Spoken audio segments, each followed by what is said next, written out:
Welcome back to Chess for Closers. I haven't decided what I'm going to name this stream, and I have no clue. It's about a bunch of things, and I will try to tie them together.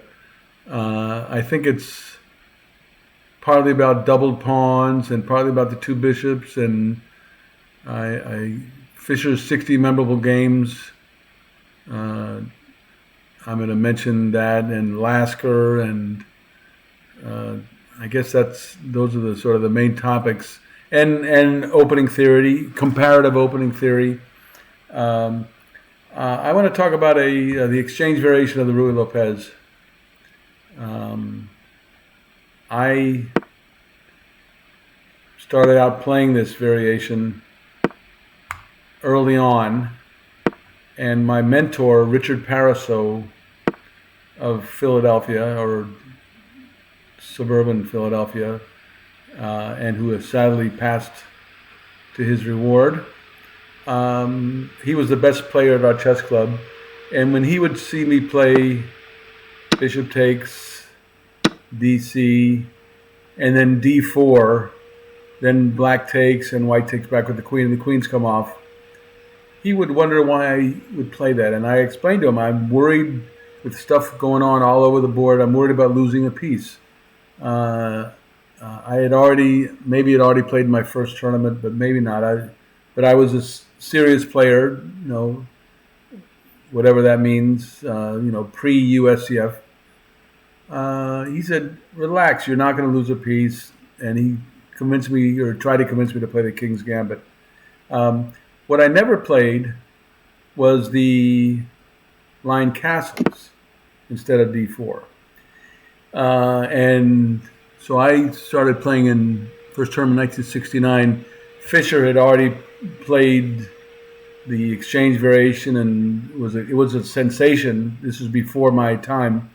But in my 60 memorable games, Larry Evans writes the little prefaces in front of each game, and he talked about how no one had seen, the exchange on C6 for decades, and Fischer was the first one to bring it back.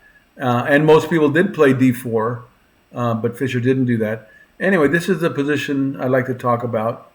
And then let me back up one move. Also, the position after knight to C3 and the differences between these two positions. Doesn't look like much. Okay, so let's back it out again. Castling, the reason white doesn't play D4, yes, it's true that white gets the 4-3 majority on the king side, but black has the two bishops, and it was generally considered that the two bishops make up for that. Now, I didn't learn about the two bishops until I was pretty good. Maybe I was an expert, and just for the record, the book that taught me about the two bishops is a classic work by Richard Reddy, Masters of the Chessboard. There must be modern equivalents, but that's where I learned about the two bishops. I got handy, as you might expect, since I played this so much, this variation, with the early D4. I had to get handy with knights because I had so many of them. But anyway, so Fischer astounded the world by taking on C6. It was considered, especially for someone who was always playing for a win, as Fischer was, he turned this into a weapon, and it had never been considered a weapon before. In this position, now white really is threatening to take the e-pawn. I guess I should go back here and say white can take the pawn, but after queen to d4, he will have to give the pawn back, and the queens are going to come off the board. No pawn majority, and black will still have the two bishops, and for that reason we'll have a little bit of an edge. Okay, so let's back that up. Yeah, so white doesn't play knight takes e5. So it's either d4 or castles, and castles is better. Now, But again, as I said, now white really is starting to take the pawn because there are no double attacks anymore. And so how to do it? Of course, an obvious move is bishop to d6, f6, although that has a look of, looks like it's a terrible move. In fact, it's not a terrible move. Let's see, what else could he play here? Well, there's bishop to g4, which immobilizes the knight. And this is a playable move, but for one reason only. Now, if white puts the question to the bishop, black can't really retreat to h5 because g4 followed by knight takes e5. It's a full center pawn. Yes, white has aired out his castle position a little bit, but white will then have two center pawns and black will have none. That makes up for a lot. Anyway, but the move that makes bishop to g4 a reasonable move is a pretty special move here. And what do you suppose it could be? He could take the knight, but that's not very special. He could move his bishop back. No, he can't because he loses the e-pawn, right? Well, here's the move, h5. And now, as you can see, if white were to be greedy and take the bishop, black would take back with the h-pawn. And if the knight moves, queen h4 with mate almost immediately, as far as I can see. And so what happens, and I've had this position many times, not in many decades, white doesn't take the bishop, but plays d3 and then knight to d2 and knight to c. Anyway, he gets his pieces out, and at some point, that bishop really will be hanging. The important thing is for both sides to know when that is, and for black to have either taken the knight or move his bishop before it gets taken for nothing. And anyway, but I wanted to point out something from Fischer's book here. In one of his games, I think there were 3 exchange variation Ruy Lopez's in my 60 medal games. He talks about bishop takes f3. And I'm not sure which game it was, but Fischer said Lasker used to win such positions after bishop takes f3, queen takes f3. And then he didn't say anything further about it. And so I didn't know what he meant by that. And I thought that he could have done better. But I think, and this is one of the reasons why I'm bringing it up, I'm not going to tell you either. I'll hint at it, but I think this is a good idea. For one thing, you could do, you go over some Lasker games where he actually did win after bishop takes f3, and see how he did it. But I think the main thing is that black, when he played a6, saying he was ready for white to take the knight and for black's pawns to be devalued, even capturing away from the center, which of course is the best move. Black was willing to devalue his pawn structure and even risk an end game or a late middle game where where white has a pawn majority that can create a pass pawn on the king side, whereas on the queen side there's no pass pawn that black can make. He was willing to do that, and he did that when he played a6, because he had the 2 bishops. And so I suspect that that's the secret. I know that's the secret. That's why Lasker used to win such positions after bishop takes f3. Black has a devalued pawn structure, compensated for by the 2 bishops, and now he's giving away one of his bishops. And so the devaluation of the pawn structure is a serious thing, and it shouldn't be thought of as not. But also the 2 bishops are also a very important concept, and the feeling was all through the 20th century that the two bishops made up for the inferior pawn structure.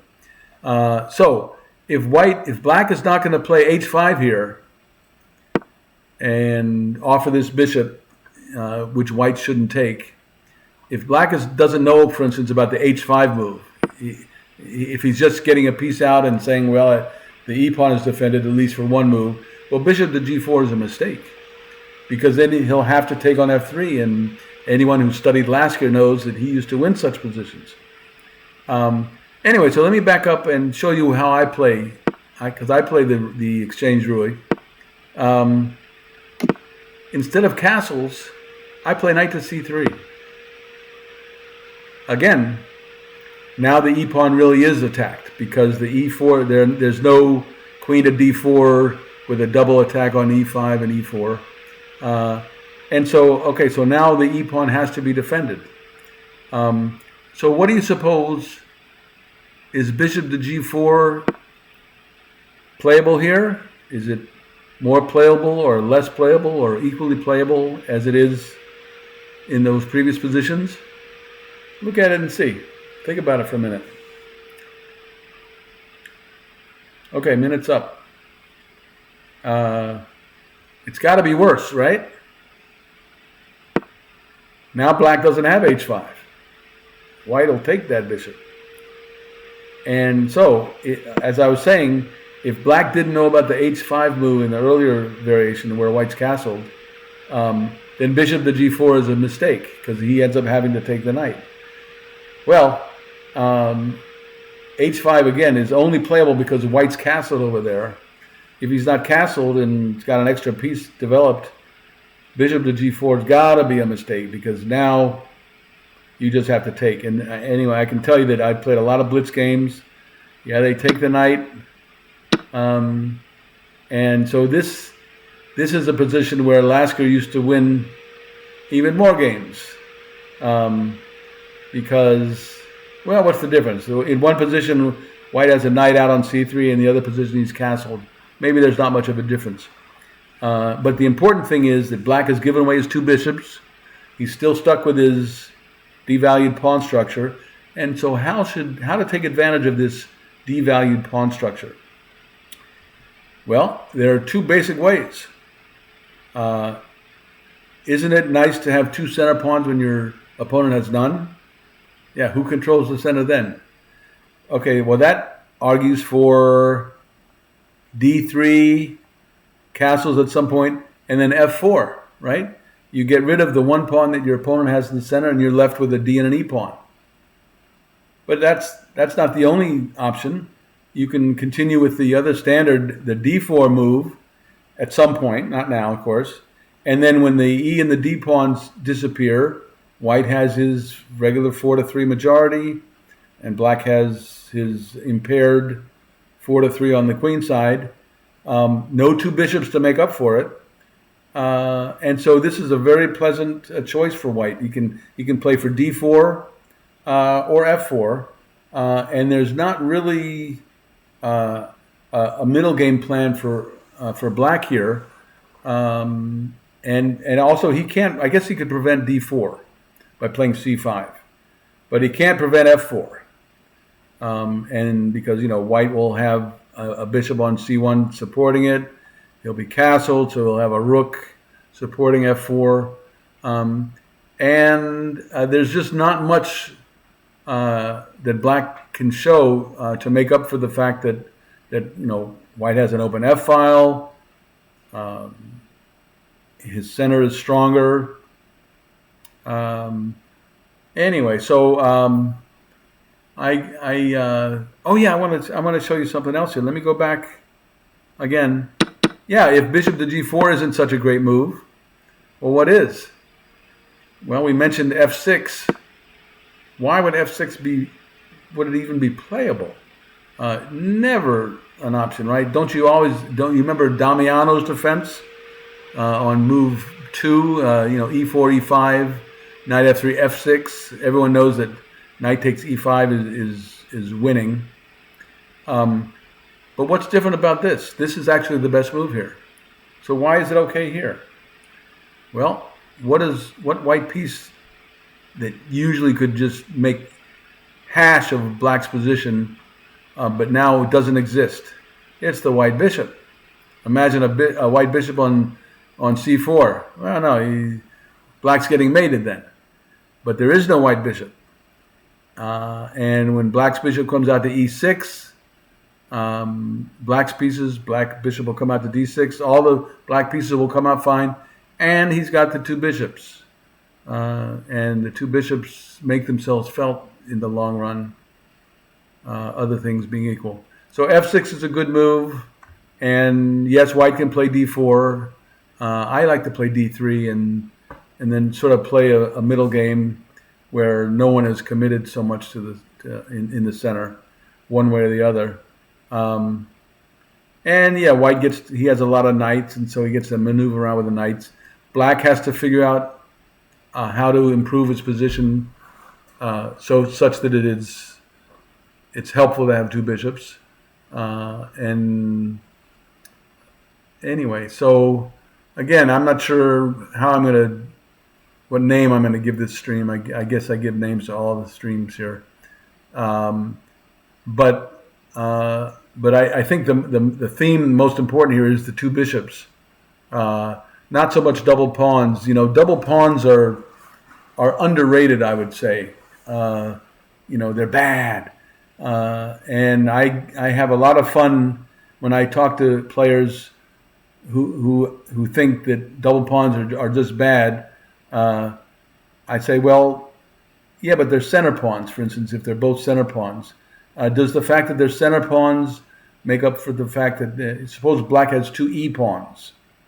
Does he get credit for having two center pawns, or does it only count for one? No, it counts for two. And two pawns in the center cover 4 squares, and those squares are going to be center squares or adjacent to the center. That's got to be a good thing. That'll be another show. So I guess for right now, I'm talking about the exchange variation and the value of the black's white square bishop and how much he should value it, and how he will get into trouble if he exchanges it on f3 without very much thought about it. Okay, so I guess this was a mishmash, but I hope you like it, and please subscribe. Check me out next time on Chess for Closers.